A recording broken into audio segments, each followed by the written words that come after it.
폐경이라는 것은 예전에는 하나의 병으로 생각하지 않았었죠. 인생의 한 스테이지로 생각했는데 마치 사춘기처럼 여러 가지 격변의 호르몬 변화가 오면서 폐경기 증세가 많이 나타나게 되었습니다. 예를 들면 얼굴이 화끈거리고 홍조가 인다든가 시도 때도 없이 식은땀이 난다든가 잠을 깊이 못 자고 설친다든가 이유 없이 화가 나고 피로해진다든가 우울해지는 또는 피부나 점액이 마르고 힘들어지는 이런 증세가 폐경기를 전후해서 많은 여성들이 경험하고 있게 됩니다. 그렇지만 놀랍게도 이런 폐경기 증세가 전혀 없는 나라에 여성들이 많이 있습니다. 그래서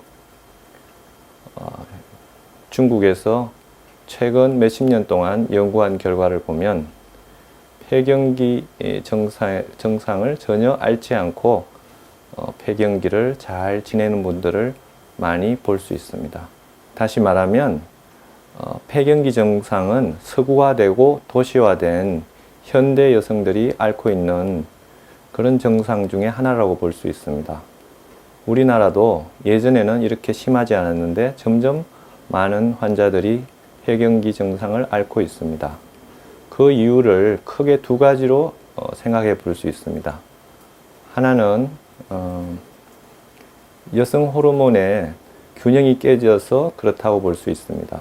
특히 여성 호르몬에는 에스트로겐과 프로게스테론이라는 두 그룹이 있는데 이 두 그룹의 호르몬이 서로 균형을 이루어야 되는데 이 균형이 깨졌을 때 나타날 수 있겠습니다. 두 번째는 폐경이 되고 나서도 여성 호르몬이 나온다는 사실입니다. 특히 부신에서 많은 부분을 생산하고 있는데 이 부신 기능이 떨어질 때 폐경기 증상이 심하게 나타날 수 있습니다. 그럼 먼저 첫 번째 프로제스테론과 에스트로겐의 균형이 깨질 때 폐경기 증상이 심하게 나타날 수 있는데 그 원인에 대해서 알아보면 갱년기가 되면서 우리가 생각하는 것과 달리 에스트로겐보다는 프로게스테론이라는 황체 호르몬이 급격히 떨어지게 됩니다.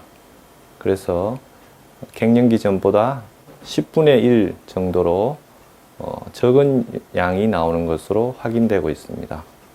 그에 비해서 우리가 흔히 폐경기는 에스트로겐이라는 남포 호르몬 결핍으로 알고 있지만 실제 남포 호르몬은 3분의 1 내지 반 정도 떨어진 것으로 나타납니다. 그래서 쉽게 말하면 임신을 할 정도는 아니지만 여성 호르몬, 특히 에스트로겐은 충분히 나오고 있다는 이야기입니다. 그러면 왜 폐경기 증상을 앓게 될까요? 다시 말씀드리면 에스트로겐이 프로게스테론보다 과잉해서 생길 수 있습니다.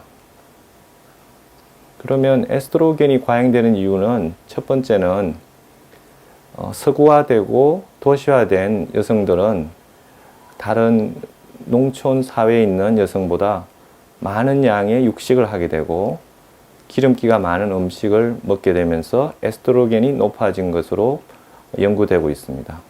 밀가루 음식이나 튀김 음식, 식용유, 그다음에 콘 시럽이 많이 들어간 음식을 먹음으로써 과잉된 칼로리를 섭취하고 이로 인해서 에스트로겐 수치가 높게 된 것으로 발표되고 있는데요.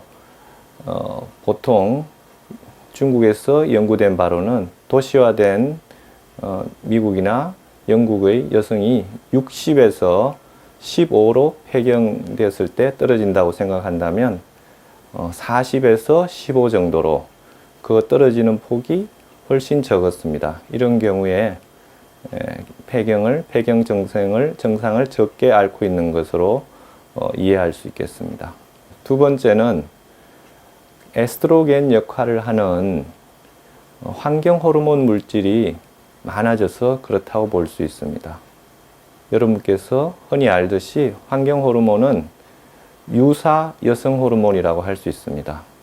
그래서 석유화학 물질이나 육류에 들어있는 여러 가지 에스트로겐이나 농약 등 또는 플라스틱 이와 다양한 석유화학 물질의 에스트로겐 역할을 하는 유사 호르몬이 나옴으로써 상대적으로 프로게스테론보다 에스트로겐이 과잉되면서 여러 가지 증세가 나타날 수 있을 것입니다. 그리고 두 번째로는 부신 기능이 떨어졌을 때 폐경기 증세가 더 심하게 나타날 수 있습니다. 여성 호르몬은 놀랍게도 폐경이 된 후에도 부신에서 합성이 되고 생산이 됩니다. 그 양이 적지만 일상생활을 충분히 건강하게 할 수 있는 정도는 나오는 것으로 알고 있습니다. 그렇지만 여러분들께서 경험하고 계시다시피 50대까지 직장 생활이나 가정에서 스트레스를 받으면서 애들 교육을 열심히 매진하다 보면 부신 에너지가 떨어지게 됩니다. 그래서 부신 호르몬이 고갈된 상태가 되면서 폐경 후에는 부신에서 충분히 여성 호르몬을 만들지 못하고 작용을 하지 못하는 것으로 사료됩니다. 이런 경우는 저희들이 외래에서 흔히 경험할 수 있는 부분입니다. 그러므로 갱년기를 건강하게 보내기 위해서는 갱년기가 되기 전에 부신 기능을 충분히 고갈되지 않도록 관리하는 것이 필요하고, 이를 위해서는 여러분들이 잘 알고 있다시피 휴식과 수면과 좋은 음식들이 필요합니다. 특히 마그네슘이 많이 들어있는 음식들, 견과류나 해조류나 식물성 파이버들을 많이 섭취하는 것이 필요하겠습니다.